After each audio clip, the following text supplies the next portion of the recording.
जय हिंद दोस्तों। भारत से पंगा लेकर बांग्लादेश ने अपने ही पैरों पर कुल्हाड़ी मारी है।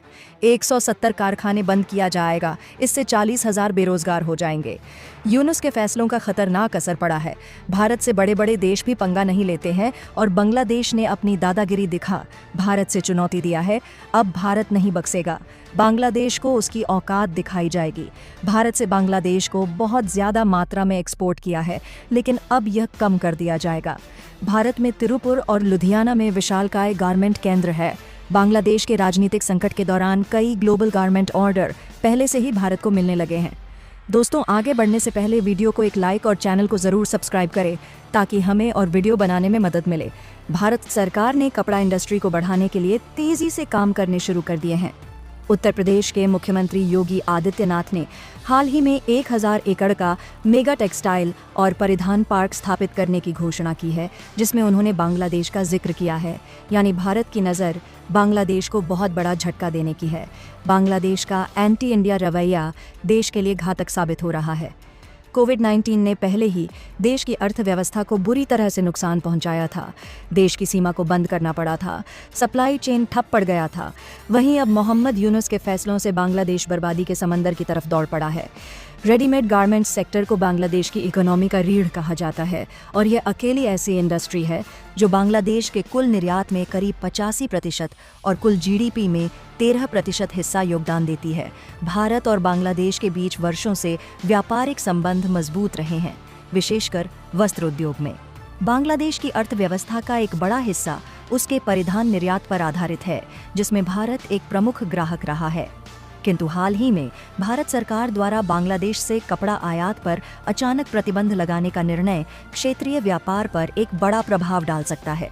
इस फैसले के पीछे कई आर्थिक, राजनीतिक और रणनीतिक कारण बताए जा रहे हैं, जैसे कि आत्मनिर्भर भारत अभियान को बढ़ावा देना, घरेलू वस्त्र उद्योग की रक्षा करना और बढ़ते व्यापार घाटे को संतुलित करना।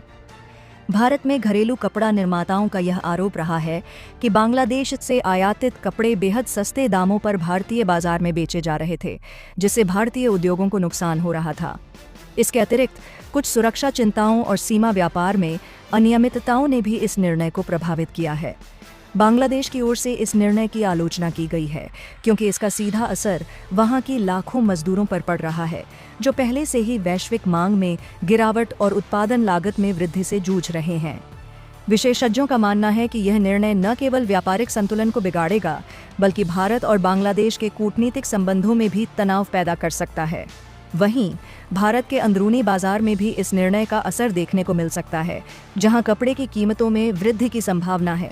यदि दोनों देशों के बीच यह व्यापारिक गतिरोध लंबा खिंचता है, तो इससे दक्षिण एशिया में क्षेत्रीय सहयोग और SAARC जैसे संगठनों की प्रासंगिकता पर भी प्रश्न चिन्ह लग सकता है। ऐसे में आवश्यक है कि दोनों देशों की सरकारें वार्ता के माध्यम से समाधान निकालें, जिससे व्यापारिक हितों की रक्षा हो सके और लाखों लोगों की रोजी रोटी सुरक्षित रह सके।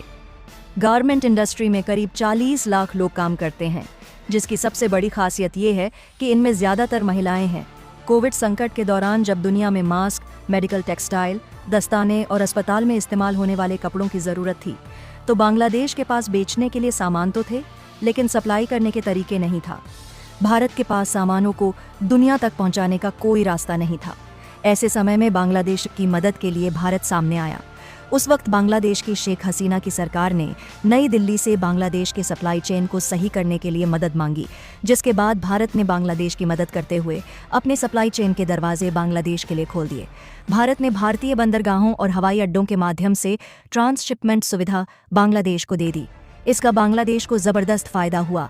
बांग्लादेश के बंदरगाहों और हवाई अड्डों के पास इतनी क्षमता नहीं है कि वो दुनिया भर में सामानों की सप्लाई कर सके। इसके अलावा बांग्लादेश अपने हवाई अड्डों और बंदरगाहों से अगर सामान बेचता है तो उसकी लागत काफ़ी बढ़ जाती है, जबकि कोलकाता से शिपिंग लागत सिर्फ $2 से $2 प्रति किलो के बीच आता है, जबकि बांग्लादेश से सीधे भेजे जाने पर उसी सामान को बेचने पर $5 से $6 प्रति किलो खर्च आता है। लिहाजा जब भारत ने बांग्लादेश को ट्रांसशिपमेंट की सुविधा दी, तो ये बांग्लादेश के कारोबारियों के लिए गेम चेंजर साबित हुआ, जबकि भारत बांग्लादेशी कारोबारियों से मामूली शुल्क वसूलता था।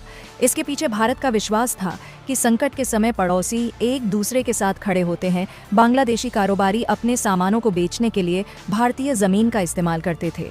भारतीय रास्तों के जरिए सामानों को भारतीय बंदरगाहों और एयरपोर्ट्स पर लाया जाता था और उसके बाद सामानों को संयुक्त अरब अमीरात, ब्रिटेन, अमेरिका और फ्रांस भेजते थे।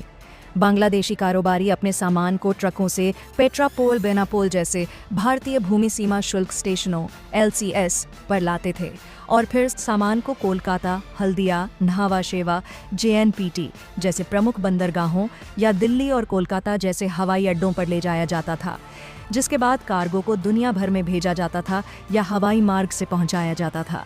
यानी बांग्लादेशी कारोबारी अगर अपने देश से सामान किसी यूरोपीय देश में भेजे तो भारत के रास्ते भेजने के मुकाबले से उनके भेजने की लागत में 3 गुना ज्यादा बढ़ जाता है। भारत ने बांग्लादेश को दी जाने वाली ट्रांसपोर्ट शिपमेंट सुविधा खत्म करने के पीछे अपने बंदरगाहों और एयरपोर्ट्स पर बढ़ती भीड़ का हवाला दिया है, जबकि एक्सपर्ट्स उसे राजनीतिक फैसला मानते हैं। रिपोर्ट के मुताबिक भारत ने ऐसे ही ट्रांसशिपमेंट सुविधा खत्म नहीं की थी। उससे पहले बांग्लादेश भूमि बंदरगाहों पर प्रतिबंध लगा रहा था और भारत से कपास आयात को निशाना बना रहा था, जो भारत को पसंद नहीं था। इसके अलावा जब बीजिंग में मोहम्मद यूनुस ने भारत के चिकन नेक को निशाना बनाने की कोशिश की तो भारत के सब्र का बांध टूट गया। भारत के लिए रेड लाइन खींचने की जरूरत थी और भारत ने खींच डाली। हालांकि भारत ने मोहम्मद यूनुस को अपनी गलती सुधारने का एक आखिरी मौका दिया था और बैंकॉक में प्रधानमंत्री मोदी से होने वाली बैठक तक का इंतजार किया था। लेकिन उसके बाद भी जब मोहम्मद यूनुस नहीं सुधरे तो भारत ने बांग्लादेश को दी जाने वाली ट्रांसशिपमेंट सुविधा खत्म कर दी। शेख हसीना सरकार के पतन के बाद बांग्लादेश के बेक्सिमको औद्योगिक पार्क में 170 कारखाने पहले ही बंद हो चुके हैं और उस एक क्लस्टर में 40,000 नौकरियां चली गई हैं। अब बांग्लादेश को अपने सामानों को बेचने के लिए पहले श्रीलंका, मालदीव या पाकिस्तान भेजना होगा और फिर निर्यात करना होगा। लेकिन इसमें भारी भरकम खर्च आएगा, जिससे बांग्लादेशी सामान महंगे हो जाएंगे और इंटरनेशनल मार्केट में बिक्री कम हो जाएगी।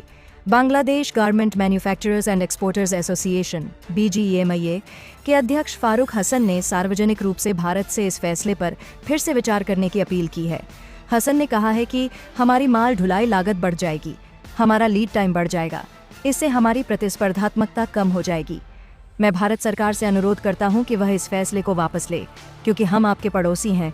हमारे कूटनीतिक पक्ष को भारत के साथ मिलकर काम करना चाहिए और इस चुनौती के लिए कुछ समाधान निकालना चाहिए।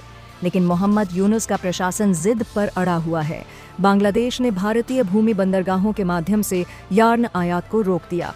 मोहम्मद यूनुस प्रशासन के इस फैसले को लेकर अपने ही देश के निर्यातकों ने कड़ी प्रतिक्रिया दी है।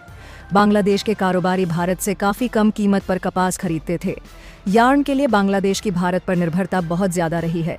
इसके यार्न आयात का 95% भारत से आता है। इससे कच्चे माल की कमी होगी और इसका सीधा असर प्रोडक्शन पर पड़ेगा। उन्होंने आशंका जताई है कि अगर बांग्लादेशी प्रशासन ने भारत के साथ संबंध नहीं सुधारे तो देश की सबसे बड़ी इंडस्ट्री को तबाह होने से कोई रोक नहीं सकेगा। दोस्तों, आपकी क्या राय है? कमेंट बॉक्स में ज़रूर से बताएं। वीडियो को यही एंड करते हैं, मिलते हैं नेक्स्ट वीडियो में। तब तक चैनल को सब्सक्राइब ज़रूर से करें। जय हिंद दोस्तों।